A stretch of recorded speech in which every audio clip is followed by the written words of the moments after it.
Welcome to the Michigan Golfer Show. Join us each week as we explore the people, the places, and the events that shape our great game. We're at the Michigan Golf Hall of Fame with a 2008 inductee, Meriam Bailey Leeke. Meriam, what a pleasure to run into you today. How are you? Oh, I'm fine. Thank you very much. Meriam, you have so many stories. You started playing golf way before Title IX, Yes. back in the 50s. Talk a little bit about how you got started. Well, there was a 9-hole course in Michigan, the old Channel Trail Golf Course, which I still own, only it's 27 holes now. And I started as a little girl. I was probably 5 years old and started playing with my father, who was a very good golfer and had in a number of different sports. He actually played football with Red Grange at the University of Illinois. And so Dad and I became golf partners, so to speak, and played with him for years. And I took to the game, and I broke 80 when I was about 12 and started playing competitively. And the first tournament I played in actually was the Women's Western Open at Skokie Country Club in Chicago. And at that point, I met all the pros. I met Patty Berg, Louise Suggs, Mickey Wright, Betty Jameson, all of those, because it was a both amateur and pro tournament. And it was great fun, and I probably played in 5 Western Opens and 4 or 5 Western Amateurs, and of course I won the Western Amateur in 1957. Well, now that's a huge tournament to win, and you went on and went to school at Northwestern? Yes, Northwestern University, and I won the National Intercollegiate while I was at Northwestern, and I won that at the University of Illinois course. And there's another golfer who was playing in that tournament. Who would she be? Oh, there were so many amateurs that were wonderful players. I actually beat Judy Bell in the finals, and Judy, of course, became head of the executive committee of the United States Golf Association. And Judy and I, age-wise, are contemporary, and we've had a lot of fun over the years. I imagine so. In fact, one of the things I think is kind of interesting is Northwestern eventually inducted you into its Athletic Hall of Fame, but there was something missing. What was that? My letter, I was inducted into the Hall of Fame in, I think, in 1992, but I didn't get my letter until 2004. That's the way things were back then. Women weren't really getting letters, were they? I really didn't think anything about it, to be honest with you. I was very lucky because the Evanston had a wonderful school system, and I went through that system and then to Northwestern University. And that plus the competitive golf allowed me to do a lot of things with ease that would have been difficult otherwise. You mentioned the combination. You were a business major at Northwestern. The combination opened some doors for you. You were on some boards. Yeah, I've been on 2 bank boards, 2 college boards, a large foundation board. I'm presently treasurer of the National Golf Course Owners Association, and I'm on that board. And I also have a private pilot's license. You have a private pilot's license. Tell us about that. Do you still fly? I haven't flown in the last few years, no, largely because I'm sort of busy. But I loved it, and I flew for years, and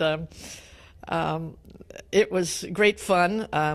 It all started in Germany when I went up to Lyle was a lieutenant in the Corps of Engineers, and he did a project near a German glider strip, and we started going up in the gliders. And actually, later on, we discovered that these middle-aged men who were teaching us a little bit how to fly were actually former Luftwaffe pilots who had survived. Uh-oh. And of course, I had the bug to learn how to flying, and we both received licenses when we got back to the States.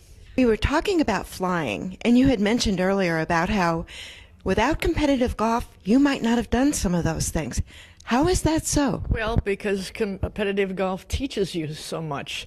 For instance, you don't go to tournaments unprepared. You know, you learn to prepare. You learn to operate under pressure. You learn not to give up when you're behind.